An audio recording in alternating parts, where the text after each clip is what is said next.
All right, class, welcome to week 8. We're gonna cover chapter 20, which is assuring provider competence through licensure, continuing education, and certification.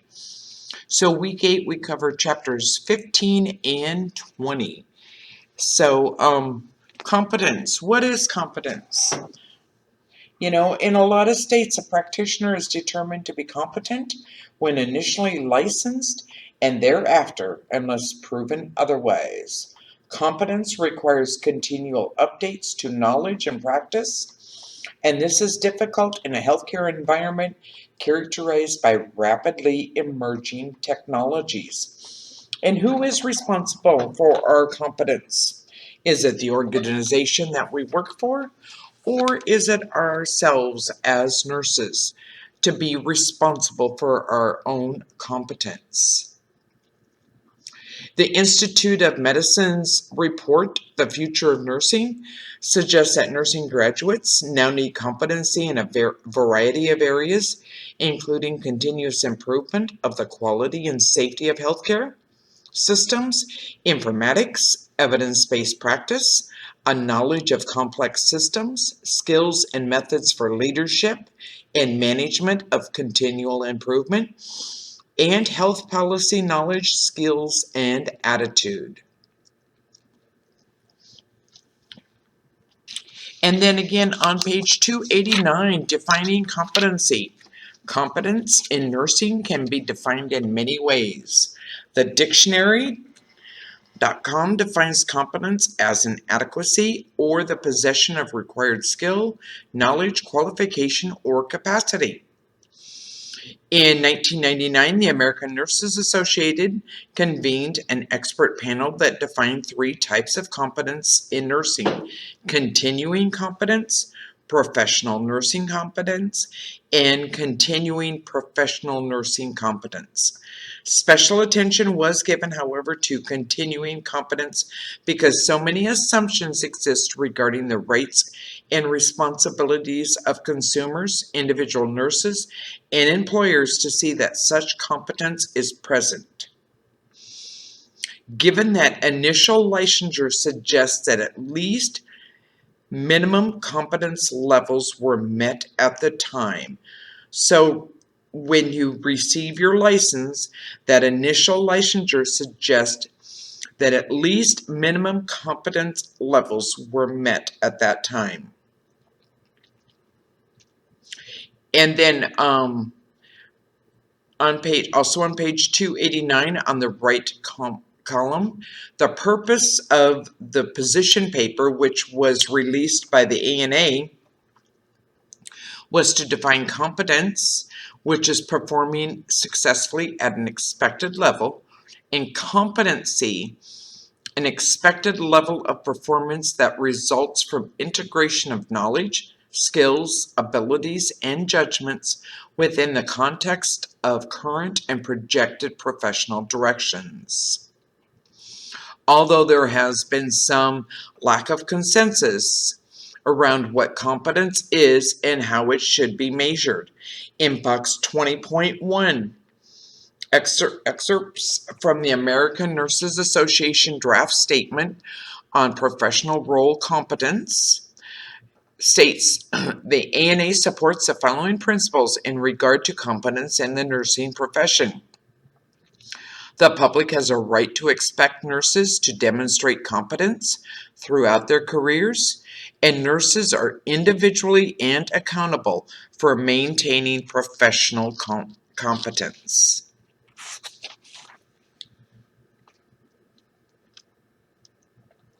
On page 290, the second paragraph, the issue regarding competency is also complicated by the fact there are no national standards for defining, measuring, or requiring continued competence in nursing.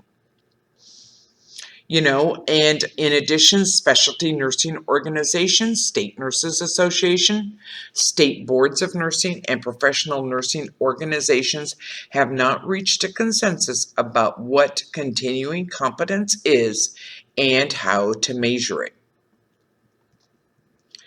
So, one of the most important purposes of the National Council of State Boards of Nursing and its 59 state boards of nursing, one in each 50 states, 2 in 3 states, and 1 in the District of Columbia, 1 in each of the 4 U.S. territories, and 1 with a board of nursing and a board for advanced practice nursing, is to protect the health, safety, and welfare of the public.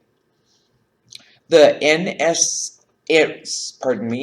NCSBN has developed 2 licensure examinations to test the entry-level nursing competence of candidates for licensures as RNs and as LPNs/LVNs. So passage of the NCLEX suggests that the individual has deemed by the state to have met minimal competence standards for entry into the practice.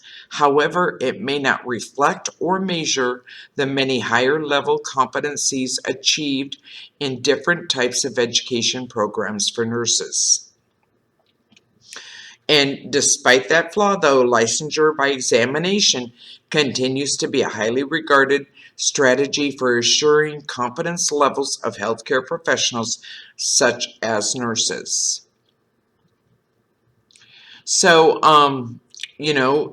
when we pass that NCLEX, it's saying that we have met the minimal competence standards to enter our practice.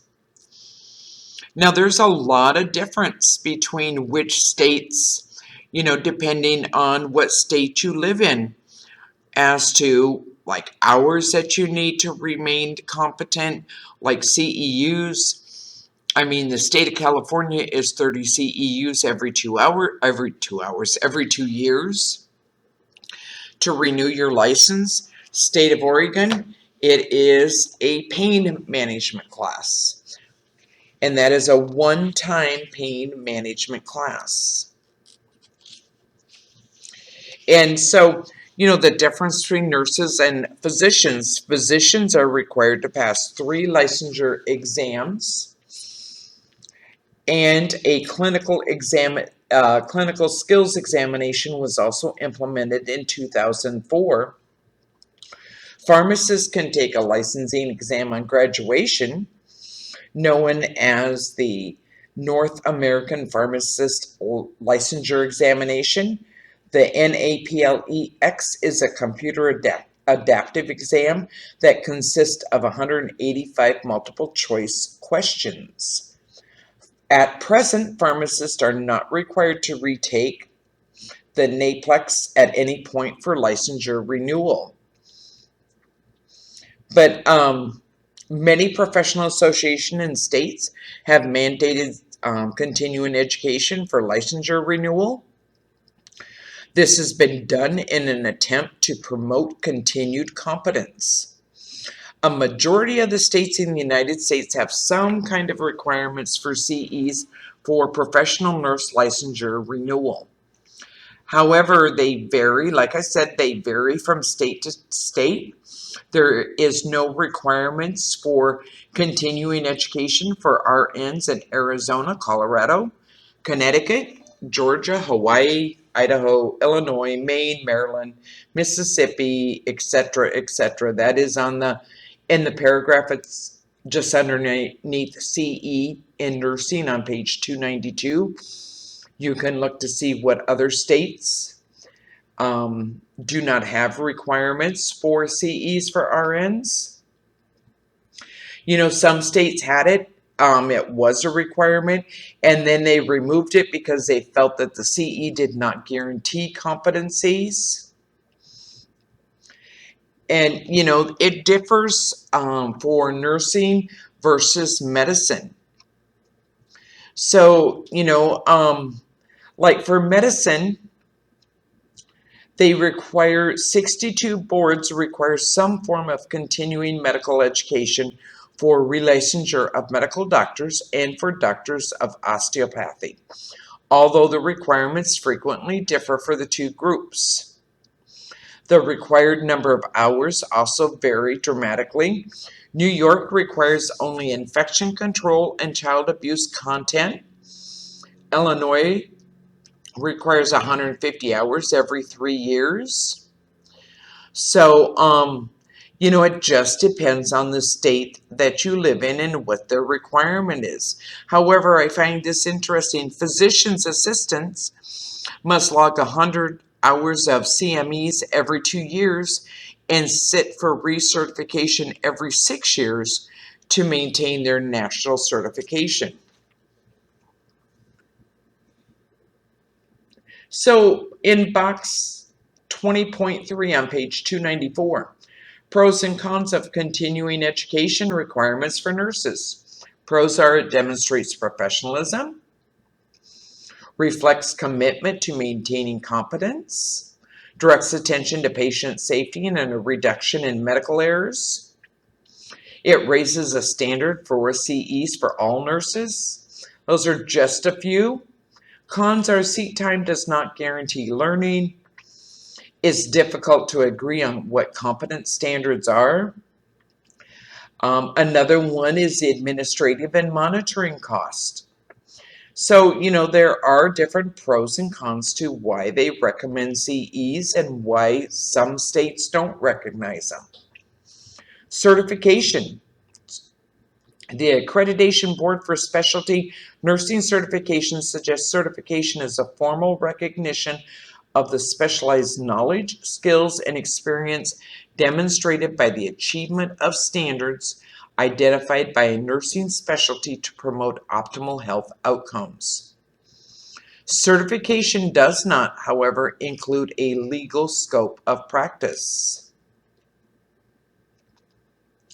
So, becoming certified to achieve professional certification, nurses must meet eligibility criteria that may include years and types of work experience, as well as minimum educational standards, an active nursing license, and successful completion of a nationally administered exam. Certifications normally last about 5 years. On page 295, it talks about the ANCC, which is a subsidiary of the ANN, and they have certified more than 250,000 nurses and approximately 75 advanced practice nurses. The ANCC offers 24 specialty certifications for RNs, nurse practitioners, and clinical nurse specialists.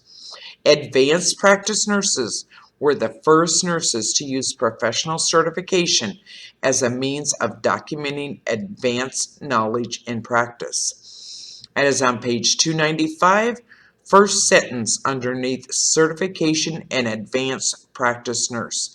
Advanced practice nurses were the first nurses to use professional certification as a means of documenting advanced knowledge in practice. What are barriers to nurses obtaining specialty certification? One of them is time and the other is cost. Managers can show their support for professional certification by giving employees paid time off to take the certification exam and by publicly recognizing employees who have achieved specialty certification. And then on page 296, they talk about reflective practice.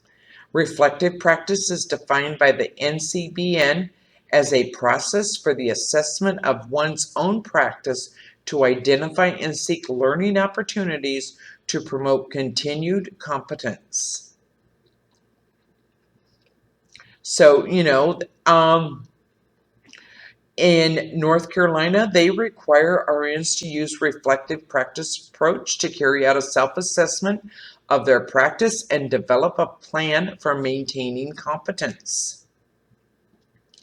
So like I said there again, it depends on the state you live in as to what their requirements are. And here's the big question. Who is responsible for competence assessment in nursing? Who then has the responsibility for competence assessment? Should it be the individual, the employer, the regulatory board, or the certifying agency? Is it a shared responsibility? If it is, are these entities willing to work together to create an integrated and systematic approach to promoting continuing competence in nursing? Actually, an individual responsible for maintaining competence is suggested by the ANA Code of Ethics for Nurses, with interpretive statements in its assertion that nurses are obligated to provide adequate and competent nursing care. State Nurse Practice Acts also hold nurses accountable for being reasonable and prudent in their practice. Both standards require the nurse to have at least some personal responsibility for continually assessing their professional competence through reflective practice.